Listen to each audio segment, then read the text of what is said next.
যে খবরটা আমি দিতে যাচ্ছি আমার মনে হয় এটা পাওয়ার পরে আপনাদের ভিতরে একটা অন্যরকম অনুভূতি তৈরি হবে।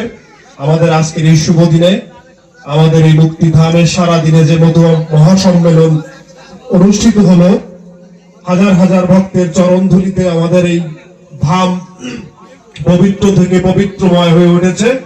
ঠিক সেই সন্ধিক্ষণে আমরা এখন একটা সংবাদ আপনাদেরকে দিতে যাচ্ছি।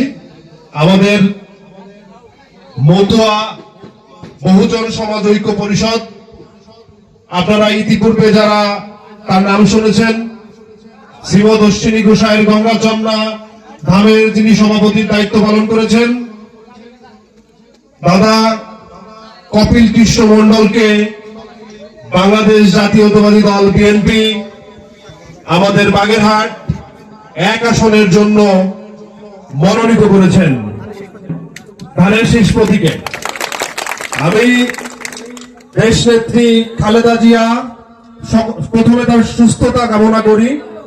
আমরা এর আগেও সে যখন অসুস্থ ছিলেন, ইভেন এখনো অসুস্থ, একটু বেটার আগের থেকে, আমরা আমাদের মতো প্রার্থনা করেছি সে যেন অতি দ্রুততার সাথে সুস্থ হয়ে আমাদের মাঝে ফিরে আসেন। এবং দেশ রহমান, আপনারা ইতিমধ্যে অবগত হয়েছেন 25 ডিসেম্বর তার বাংলাদেশ প্রত্যাবর্তনের একটা কথা রয়েছে। তিনি বাংলাদেশে পা রাখার আগে আমাদের সনাতনীদের, বিশেষ করে বাগেরহাট বাসীর জন্য অত্যন্ত সুখবর এবং অত্যন্ত গর্ব করার মতো একটা উপহার আমাদের হাতে আগে তুলে দিলেন। আপনাদের সকলকে ধন্যবাদ। আপনারা তার জন্য প্রার্থনা করবেন, কপিল কৃষ্ণ তার জন্য আপনারা সবাই আশীর্বাদ করবেন এবং সবার সর্বোচ্চ দিয়ে চেষ্টা করবেন আমাদের এই প্রতিনিধিকে বাংলাদেশের সর্বোচ্চ আইনালয় সংসদে তাকে প্রেরণ করার জন্য।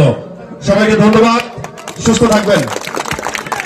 আরেকটা নিউজ আছে, আমাদের প্রতিদান না করবে, আমরা সেই জায়গা থেকে সেই ভাইয়ের জন্য সমর্থক এবং কাজ করে যাব। আমাদের সবাই ঐক্যবদ্ধ থাকতে হবে। ঐক্যবদ্ধের বাইরে আমাদের কোনো চিন্তা চেতনা নাই।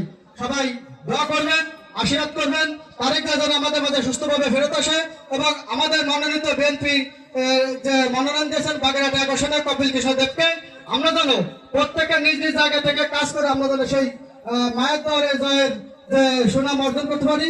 সবার কাছে আশীর্বাদ প্রার্থনা করছি। ধন্যবাদ সবাইকে। সবাই ভালো থাকবেন, সুস্থ থাকবেন, সবার দীর্ঘ কামনা করছি। অনেক অনেক ধন্যবাদ। বর্তমানে কমিটির যারা দায়িত্ব পালন করছেন তাদের সাথে আমার ভালো পরিচয় নাই, আশা করি হয়ে যাবে।